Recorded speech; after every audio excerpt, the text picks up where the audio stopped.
presentation today. Yeah, thank you everyone for attending my presentation today. So everyone today probably has a cell phone, right, to enjoying the convenience brought by 5G or 4G communications. So, but when we come to the water world, so this kind of the communication convenience will not be available. So how can we communicate in the underwater environments? And this is essentially what I'm going to talking about throughout my presentation today. But before I get into my own works, let me introduce some existing underwater wireless communication examples. So this is the acoustic voice signal coming from the Shriver submarine, which reached the bottom of the Mariana Trench in November 2020. So honestly speaking, the voice quality is not that good, right? And this is the landing video of the rover Perseverance, which successfully landed on Mars, I think, in February 2021. So this high resolution video is directly coming from Mars. So the comparison between these two cases, we can see that it's far more challenging to realize wireless communications in underwater environments than the outer space, right? And this is another example of how we can communicate with the submarines. So in order to penetrate the seawater, we need to we need to get into very low frequency or extremely low frequency. And the effective depth is only 20 meters. And also, in order to generate these very low frequency EM waves, we need to build a extremely huge antennas. So this kind of the wireless communication technology cannot be utilized for commercial or industrial use, right? And actually, the only way for long-term underwater wireless communications is through acoustic wave. For example, the whale in the North Hemisphere, I can successfully talk to the whales in the South Hemisphere through acoustic waves. But what's the wireless communications, what's the potential for acoustic wave for digital communications? So this is the typical underwater acoustic channel impulse response. Right? The horizontal axis is the delay spread. So from this channel impulse response, we can see that the underwater acoustic channel has very long delay spread and has a severe multipass and very fast time variations. So under these channel conditions, it will be very difficult to achieve a reliable communications. And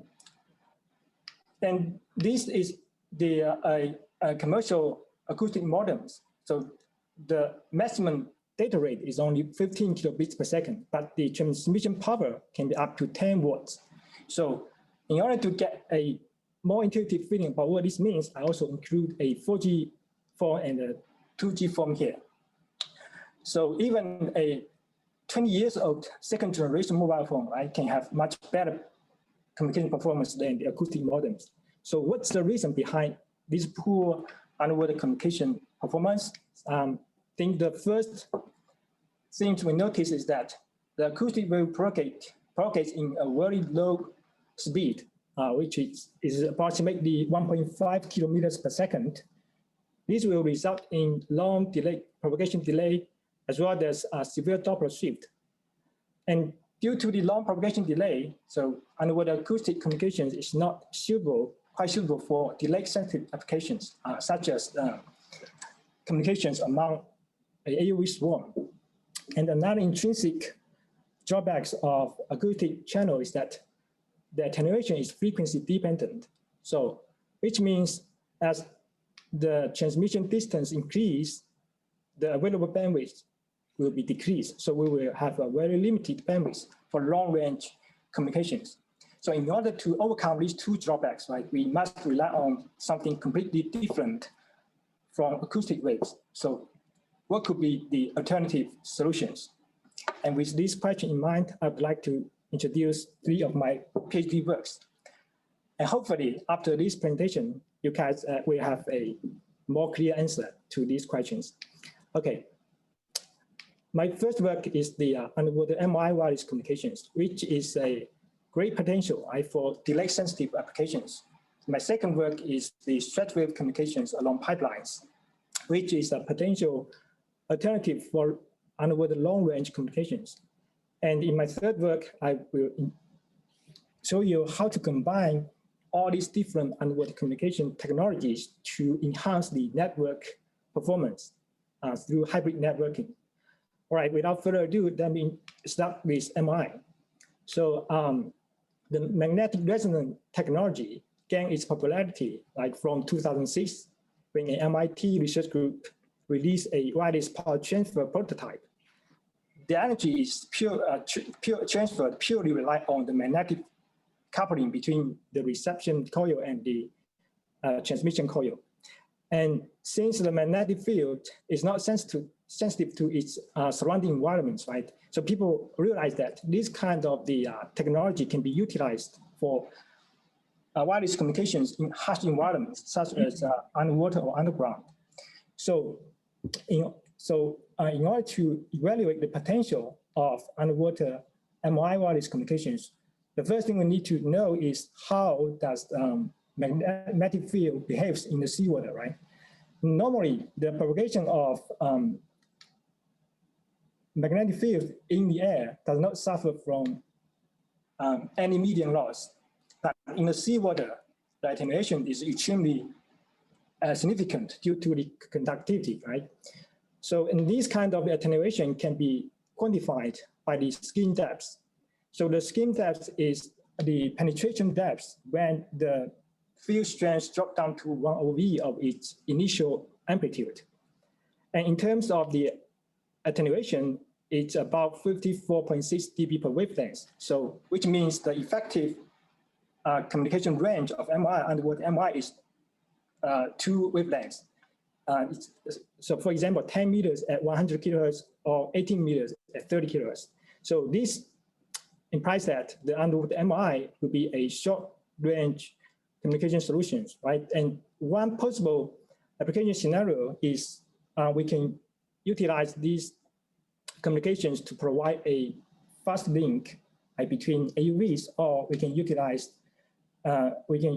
these communications to provide a power efficient way to collect the data from underwater sensor networks. But the successful integration of MI and AUV, we need to tackle several technical issues. Like, for example, the AUV mobility impact to the MI channel conditions.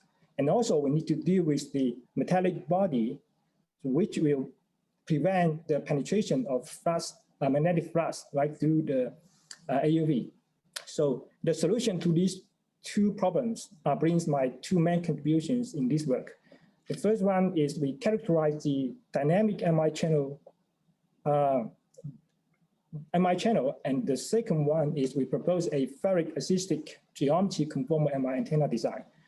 So the MI channel is depends on the frequency response of the MI system, right? But in order to study the frequency response, the first thing we need to do is to quantify the flux linkage between two coils. So the flux linkage is nothing but the magnetic flux passing through the receiving coil. So, and usually we can use coupling coefficient K to quantify this phenomenon. So in this case, the coupling coefficient is usually a fractional number, right, between 0 and 1. And in this case, the K is equal to 1, since all the magnetic flux is passing through the receiving coil. But if we move the receiving coil a little bit further, then it's only 1/3 of the fluxes is passing through the receiving coil. So the coupling coefficient K will reduce to 1/3. And normally, the coupling coefficient of an MI system is a very small number, right? Typically in the order of 10 to the -4 or 10 to the -5. And this is the equivalent circuit model of these two coil systems. It's equivalent to actually to a linear transformer, right? And the mutual inductance of this circuit is directly determined by the coupling coefficient. And by solving this equivalent circuit model, we can obtain the frequency response of a MI system.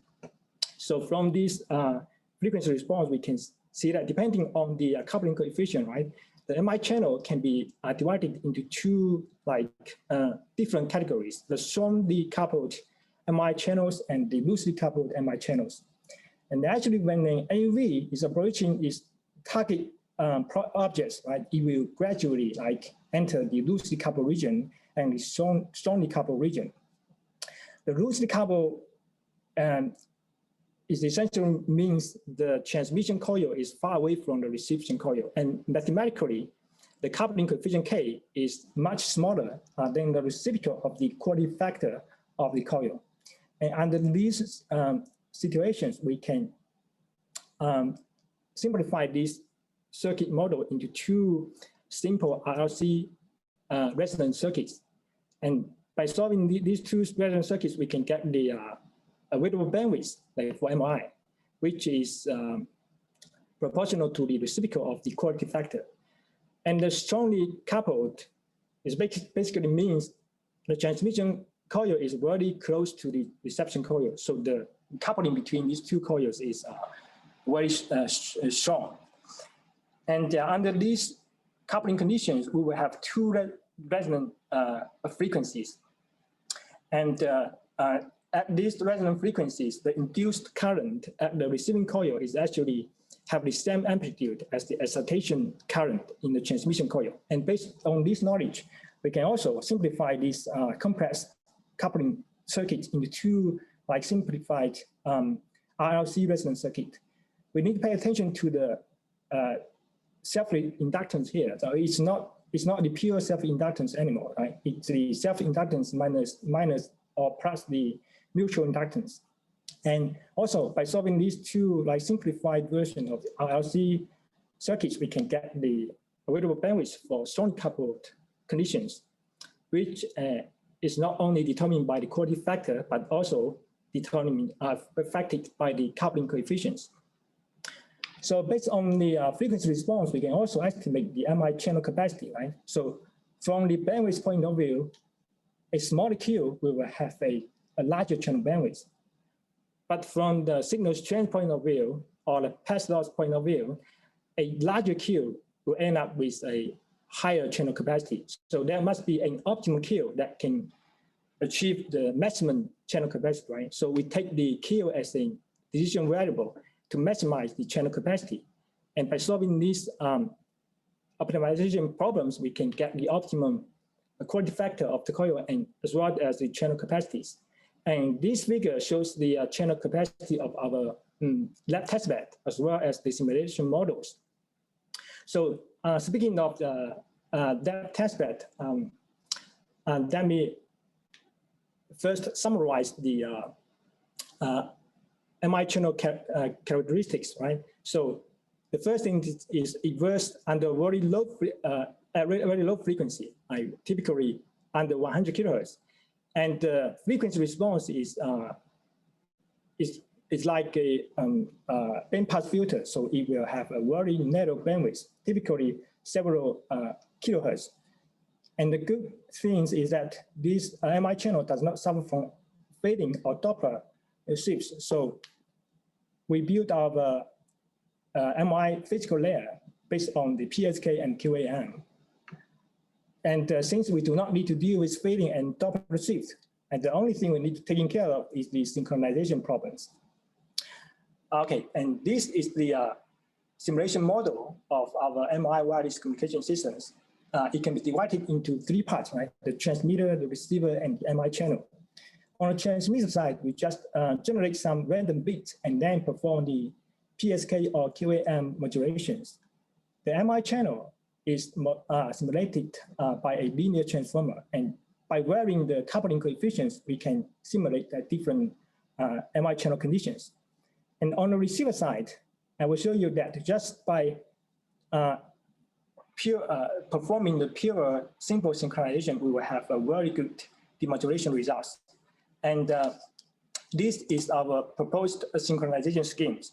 So the first thing is due to since the MI channel does not suffer from fading and Doppler shifts, right, we will have this very nice and clean eye diagram of the received signal. So as long as we can make our demodulation decision at this optimum point when the eye has the widest opening, we can correctly demodulate the data, right? So another thing we notice is that the bandwidth of MI communications is very limited, several kilohertz, but the sampling frequency can be very high. So we will have a very high samples per symbol. So we just need to pick out the optimum sampling point among these multiple sampling points, and this can be done based on the derivative of each sampling point, right? So the optimum sampling point is like extreme value of this convex shape. So just by the derivative of each sampling point, we can perform this simple synchronization. And the method is by we pick up the average derivative at each sampling point. In this case, we only have 10 sampling points, so this can be done very efficiently. And this is the constellation plot after the symbol synchronization. So each constellation at this constellation plot represent a specific binary streams, right? For example, for this APSK modulation, one constellation represent 3 bits. For example, it can be 0, 1, 0, and this one can be represent 1, 0, 1. So the thing is, as long as we can separate all these constellations, right, very clearly, then we can accurately demodulate the results. So actually, the result is pretty good. And this is the experiment results of our MI testbed. So for our MI testbed, the distance between the transmission coil and the receiving coil is 80 centimeters, right? So which means the coupling coefficient is approximately in the order of 10 to the minus 4. The transmission signal to noise ratio of our testbed is approximately 60 dB. So based on these two information, we can estimate the MI channel capacity of our lab testbed, which is something like 40 kilobits per second. And our achievable data rate, experiment data rate is actually 24 kilobits per second. Right? Actually, they are it's quite approach to the channel capacity. So this our proposed physical layer design actually can achieve a very good communication performance. Okay, so with these experiments, will conclude my physical layer design. So now let's tackle the antenna issues, right? So traditionally, we utilize these 3D MI antenna to tackle the alignment issues. And the AUV may have several forms, right? For those AUVs do not care about the fluid dynamic efficiency, so the integration of the MI antenna with the AUV has no problems, right? It's very straightforward. But for these torpedo shape like AUVs, the combination of these 3D MI antenna and the AUV actually will have some problems. And here is the problems, right? So the fluid dynamic of a torpedo-shaped AUV is simulated. It looks like this. So basically, it will have a very efficient fluid dynamic. But if we directly apply the 3D antenna, right, this fluid dynamic efficiency will be destroyed. So the only way to solve this problem is by conformal antenna design. But due to the metallic body surface, right, this design is not perfect. It also will suffer from some problems. And here is the problem. So suppose this is a coil antenna, right? The flux linkage is actually directly related to the curve, its surrounding area. The problem is if it's wired on a metal surface, the magnetic flux cannot penetrate through this area. So which means the effective area will be reduced significantly, right? In order to compensate this significant effective area loss, that we need to increase the permeability of the mediums surrounded by these areas. So this can be done by applying the foreign materials. And this experiment demonstrates the effectiveness of the foreign materials. Need to pay attention to this green signal, which is the induced voltage of the at this conformal antenna. So you can see that if we gradually remove the foreign materials, right, the signal strength will decrease significantly, right? And our experiment, as well as the simulation results, shows that a 20 dB improvement can be achieved, right, by applying these foreign materials. Okay, so to wrap up this my first session of MI communications, so we propose a Fourier-assisted conformal MI antenna to to combine the MI underwater MI with the AUVs, right? And we analyze the dynamic MI channel, and we propose a efficient synchronization scheme, right, for the underwater MI physical layer design. So basically, MI is a short-range communication alternative. So are there any long-range communication alternatives? So, and the answer to that question brings up my second work, which is the shortwave communications along pipelines. So the first thing you might ask is, why do we care about the offshore pipelines, right? And what does it have anything to do with the underwater communications? Well, actually, the offshore pipeline is the most common man-made infrastructure in the ocean, right? For example, 44,000 miles pipelines have been deployed in the Gulf of Mexico. So one biggest challenge is it's very difficult to maintain the safe operation of these huge pipeline networks. And this is this accident maps shows the pipeline-related accidents. So some of them are terrible disasters, right? For example, the Deep Horizon oil spill happened in 2010. So 11 people got killed, and it cost $64 billion for the cleanup. So in order to maintain a long-term safe operation of these pipelines, I think the continuous monitoring will be necessary, right? So which will result in huge amount of data. And any detected potential failure need to be transmitted or signaled immediately, right? So the traditional acoustic communications cannot, the potential, right, of traditional acoustic communications cannot satisfy these requirements. So the good news we realize is that the pipeline is actually a good propagation medium than the seawater for acoustic waves. So if we can utilize these existing pipeline networks and perform shortwave communications, which is also known as acoustic waveguide, I think much better, right, underwater communication performance can be achieved. So one of the biggest advantage of shortwave is that the propagation does not suffer from geometry spreading loss, because the shortwave only propagate along one dimension, right?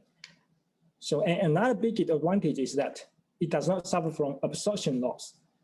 So I'm not sure if you can remember, this absorption loss is a key reason that traditional acoustic waves cannot realize high data rate long-range communications.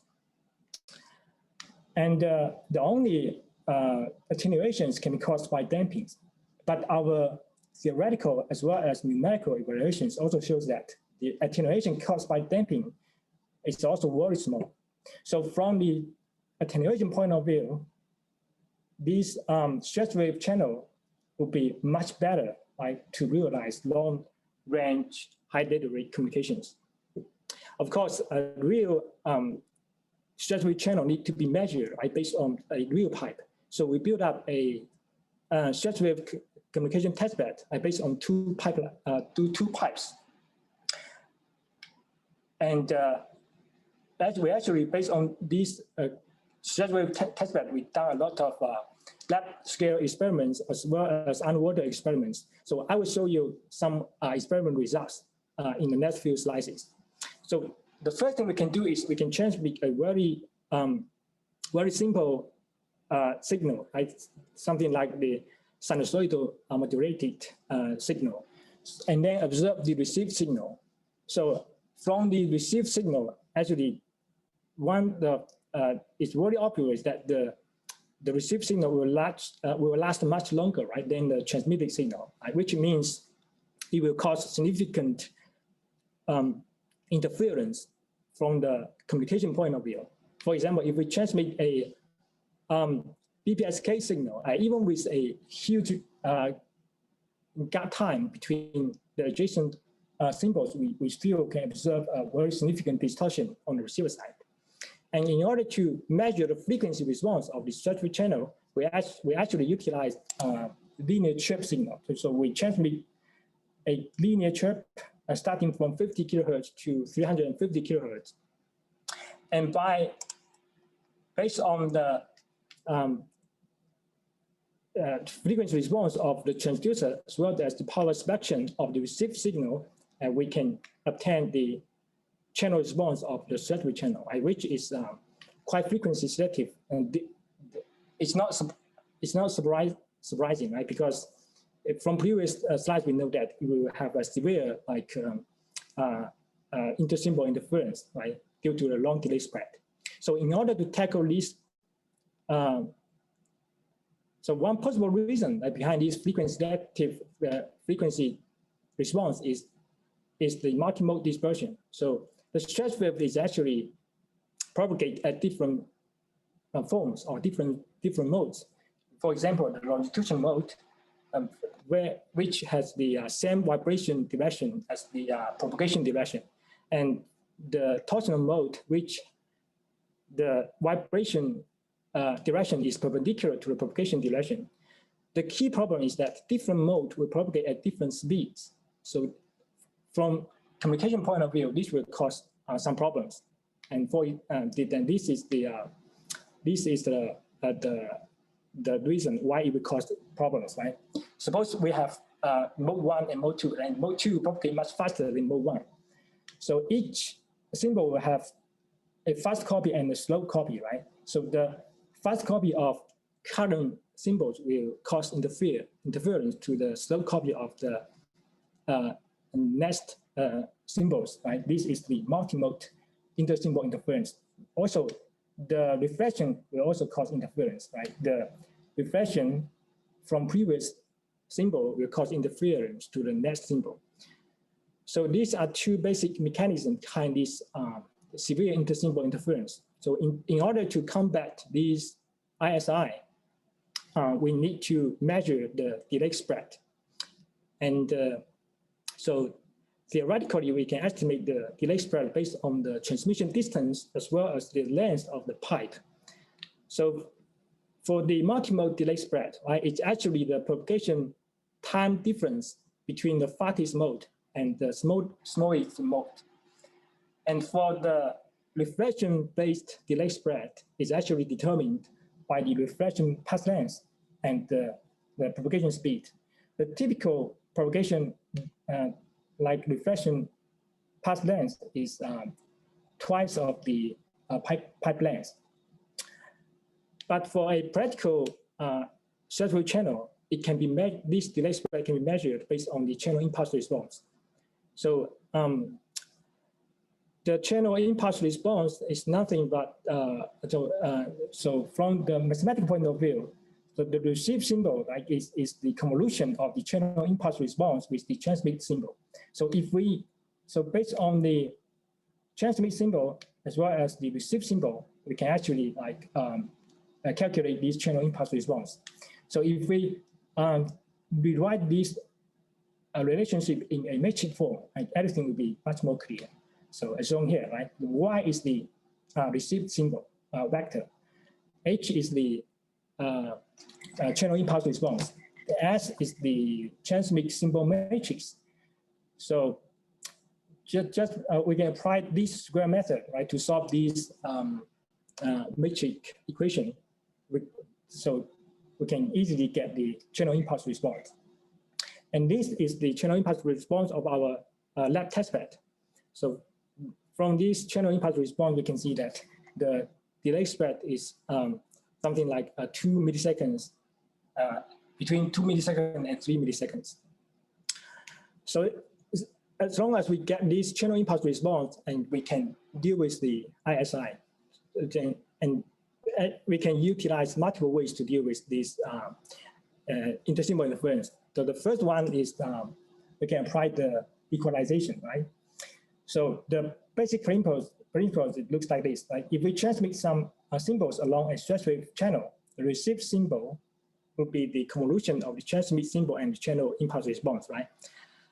And due to the multimode dispersion as well as reflection distortion, right, this Yn will be completely different from this Tn. So there's no way we can directly demodulate this signal. And in order to tackle this problem, we need to design an equalizer, right? And if we pass this received symbol into this equalizer, the output of the equalizer is the convolution of this received symbol with the channel equalizer impulse response. Ideally, this T hat should be completely identical to this Tn. So we can, based on this equalized symbol, we can successfully or accurately demodulate the received signal.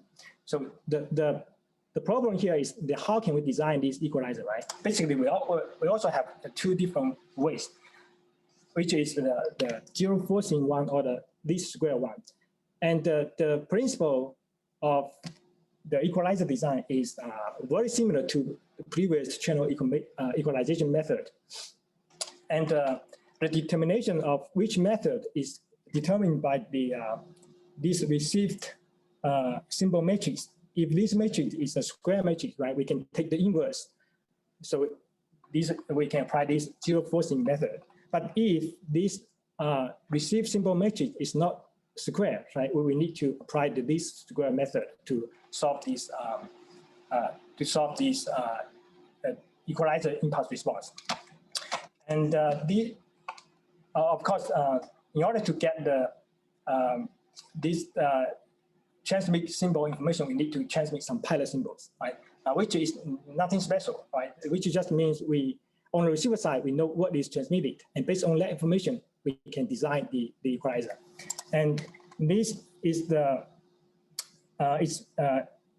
like C-test results of our designed equalizer, right?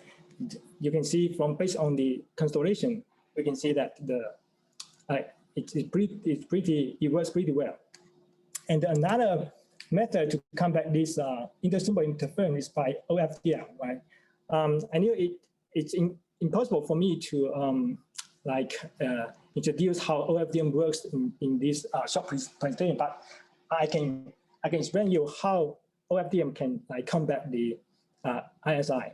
So the fundamental method to combat this intersymbol interference is by inserting the guard time, which means, in other words, right, we just wait for, before we transmit any message, we wait for the channel to calm down. As long as this guard time is larger than the delay spread, we can avoid the intersymbol interference. But the one biggest problem of this method is that it has a very low time efficiency, right? Because we waste a lot of time waiting for the channel to come down, right? So in order to increase the time efficiency, right, we need to increase the symbol length. So the proportion of symbol length and guard time is the time efficiency, right? In order to increase time efficiency, we need to increase the symbol length. But this will also have some problems, because the long symbol length typically means we just use a very limited bandwidth for communication. So from the data rate point of view, this will not help. And here comes the OFDM, right? OFDM utilizes multiple subcarriers, right, to utilize these long symbols, which means it can perfectly solve this intersymbol interference as well as while will not sacrifice the data rate. so the symbol length, OFDM symbol length would be the key to key of our physical layer design. And I will show you how we design our search with OFDM symbols. So from previous slides, we knew that the delay spread is something around 2 milliseconds, right? So as long as we increase the OFDMs to much longer than this delay spread, in our design, we choose 10 milliseconds, and we can utilize 18 subcarriers within these one symbols. So this is the guard time, equivalent to the guard time of the previous slides. But in OFDM, we transmit cyclic prefix information during this guard time period. So this is basically how we combat the ISI through OFDM. And this shows the experimental results, right? So from the constellation plot, we can see that this OFDM method can also work very well. Okay, and with this experiment, conclude my second work, actually. So to wrap up, we investigate the stretch wave channel characteristic, right? We calculate, propose a mathematical model or calculate the attenuation and measure the frequency response as well as the channel impulse response. And in order to overcome the intersymbol interference, we propose two methods, right? The first one is by equalization and another one is by OFDM. Okay, I think it's time for me to introduce my third work, which is how to combine different communication technologies, right, to improve the network performance. So here is the propagation problem description. So we have a underwater sensor network on the seafloor, right? And periodically, these sensors need to transmit their data to the surface. The traditional way is by pure acoustics. But the problem is that the acoustic communication has a very high power consumption, which means the network lifetime will be very short, right? So since we have a much power efficient MI, so we can utilize MI and AUV to fetch the data, right, to do magnetic induction communications. But the problem is that the AUV cannot visit all the sensor nodes, right, due to the traveling time constraint. So we need to select some anchor nodes such that the AUV can pay visit to fetch the data, right? And for the rest of the nodes, they need to forward their data to these anchor nodes. So basically, this is the problems, right? We need to make a decision, right, about which one should be selected as anchor nodes. And we need, based on these anchor nodes, we need to do the repass planning and acoustic routing for the other nodes. And our objective is to maximize the network lifetime. And mathematically, the objective is can be like this, right? We maximize the minimum leftover energy of every sensor node. So the network lifetime can be defined as when the first node is drained of its energy. So EJ is the battery power level of sensor nodes, and OJ is the power consumption. It's actually the communication power consumption. So for a normal node, this power consumption is equal to the acoustic reception and transmission power consumption. And this is the full routing constraint. And for the anchor node, the power consumption, we have two power consumption, right? The acoustic reception power consumption and the MI transmission power consumption. And this is the overall formulation. So we cannot directly resolve this formulation because we separate these constraints into normal node sets and anchor node sets, right? So how to determine this anchor node set would be the key to solve these problems. The traditional way is we can select these anchor nodes based on the power level, energy, battery leftover power level to determine the anchor nodes. this first we sort the anchor nodes by its battery level, right? And then we select the first k node and calculate the shortest distance between these selecting nodes, which is typically a traveling salesman problem, right? And once we obtain this shortest distance, we can compare this distance to the AUV traveling distance threshold, right? If this traveling distance is less than the threshold, we can increase the k. And through several iterations, we can successfully solve this problem. So the previous problem cannot guarantee the optimal solutions because it's just based on the battery power level of the anchor nodes, right? So in order to get a optimal solution, we use mixed integer linear programming. So we introduced a binary variable to indicate whether this node is a anchor node or not. And then we initialize a anchor node, the number of anchor node, which will put a constraint on these binary variables. So and then solve these.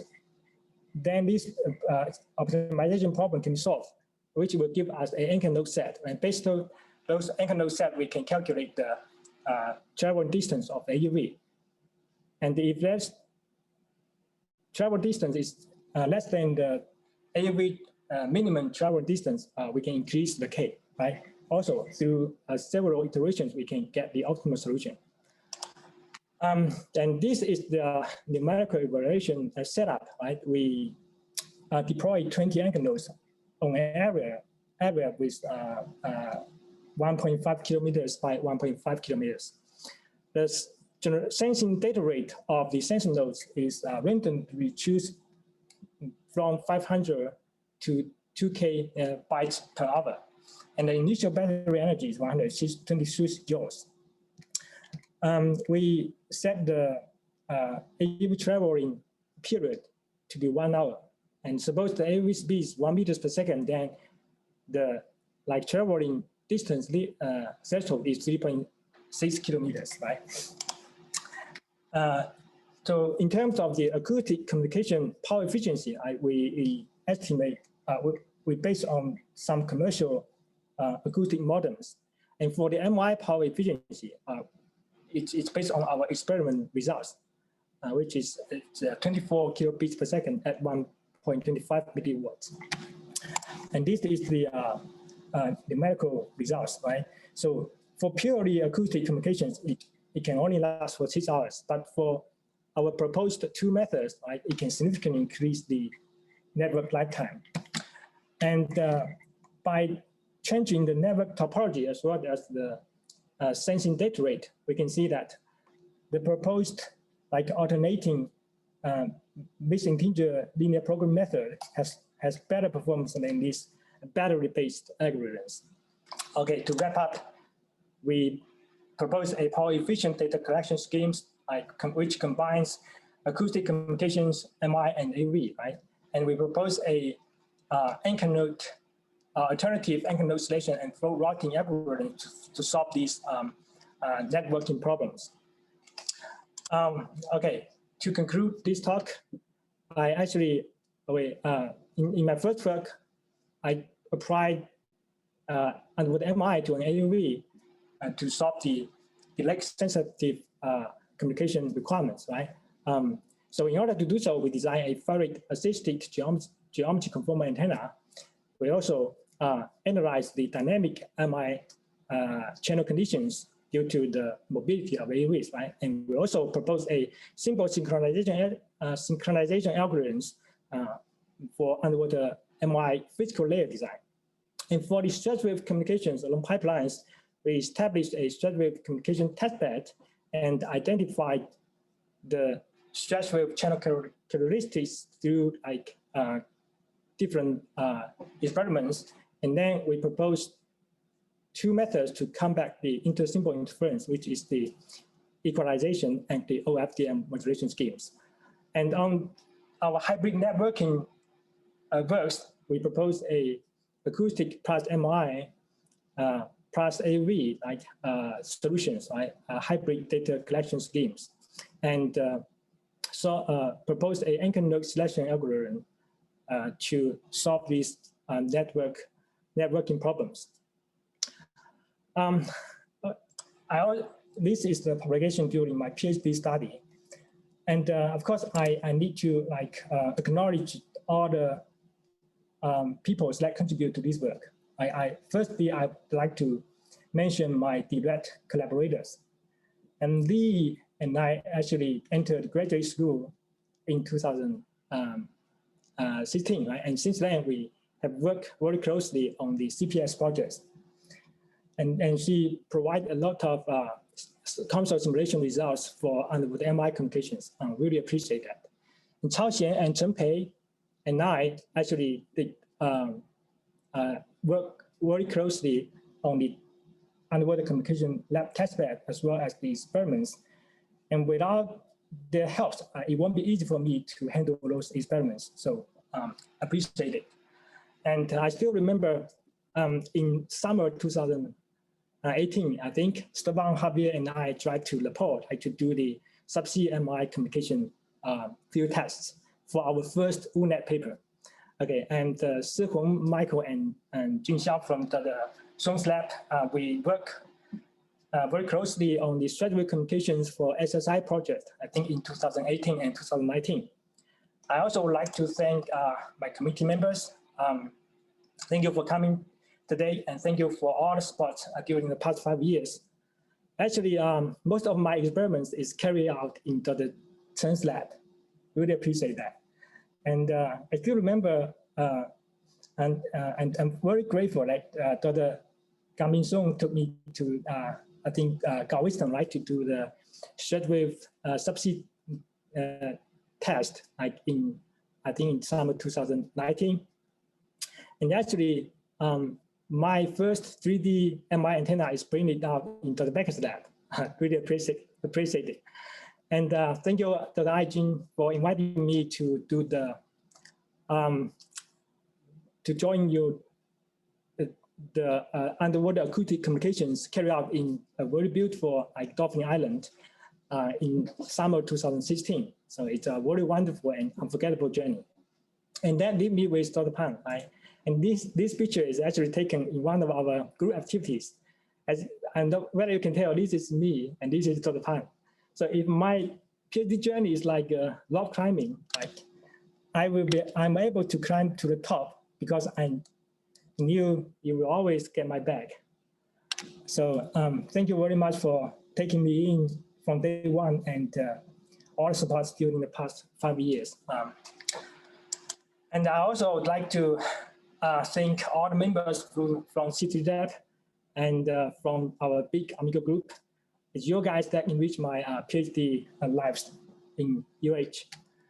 Okay, with that said, I would like to bring my conclusion slide so that you can ask any questions. All right, thank you.